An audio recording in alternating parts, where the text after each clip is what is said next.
Ik kom net uit Lollum vandaan. Dus daar wonen we dus. En nou ja, goed, even een gelegenheid om nu de motor met droge weer even naar Leeuwarden te rijden. En de hond heeft u speciaal een helmpje aan laten meten? Nou, die kun je zomaar inderdaad kopen uit het internet, maar normaal draagt ze hem niet hoor. Nee? Ik doe het alleen vandaag omdat het voor de eerste dag van het jaar, de eerste rit van het jaar, van oké, nou, maar daarna is het helmpje eraf, want ze is niet verplicht. Nee. Dus het hoeft niet. Maar gaat hij altijd mee op de motor? Maar ja, zolang als het kan, overal en waar dan ook, als de motor weggaat, dan is zij automatisch mee. Ja hoor, ja. Dus, nou ja, ze vindt het lekker. Hè? Ja. En als het een anderhalf uur of een uurtje op de motor zit en dan heeft ze het gezien en dan krult ze een krultje en dan valt ze in slaap. Ja? Tot het volgende dorp waar je langzaam moet rijden. Dan wordt ze ineens wakker van even omheen kijken en snuffelen. En, nou ja, en dan zo gaan we verder. En de corona, heeft u daar nog iets mee te maken? Ja, juist omdat ik hier nu sta, zonder corona, dan was ik nog aan het werk. Oh ja? Dus ja, dus niet, er wordt steeds meer en meer werk afgezegd, zeg maar. En, want je mag steeds minder bij mensen binnenkomen. Dus, wat doet u voor werk? Ik ben glaszetter. Dus glazenier. Dus ja, dan ben je altijd bezig met mensen binnen bij ramenwerk en zo.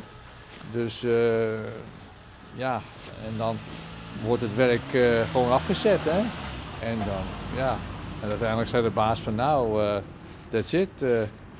Je bent morgen weer op je vakantie, als het ware. Nou ja, mooi, komt goed uit. Ja? Ik heb flink werk nog thuis met verbouwing en ook de gelegenheid nu even met de motor even weg door de week, zeg maar. Ja? U komt niet uit Friesland? Maar nee, ik ben in Haarlem geboren, zeg maar dat was in de jaren 50. En toen vertrokken mijn ouders naar Canada. Vandaar die Canadese tongval. Ja, ik woon al 20 jaar hier in Friesland. Toch weer teruggekomen? En ja, als een expatriate, hè? Ja, ik vond het hier zo mooi dat ik bleef steeds weer terugkomen na vakantie. En dan in 1997 besloot ik van, nou ga ik het echt doen, proberen. Gereedschapkist, motorfiets en nou, we gaan ervoor. En dan een huisje kopen en zelfs nog trouwen. En ja, en nou nog en genieten van Nederland en heel Europa. En op weekends of weken lang weg. Nou, dat wij 8000 kilometer doen op een paar weken bijvoorbeeld. En dan weer uitkijken naar de volgende. Ja, maar de volgende zal wel even op zich laten wachten. Nu wel. Ja. Nu wel, want we weten nog niet van zekerheid meer van gaan we nog verder met nou, dat wij überhaupt buiten mogen zijn. Nou, en onderweg. Spannend? Nee. Nee. Het is zien wel wat gebeurt. En ik weet zeker dat mijn hemelse Vader zorgt. Ja? En dat gaat gewoon gebeuren. No? Dus ik kom niks tekort.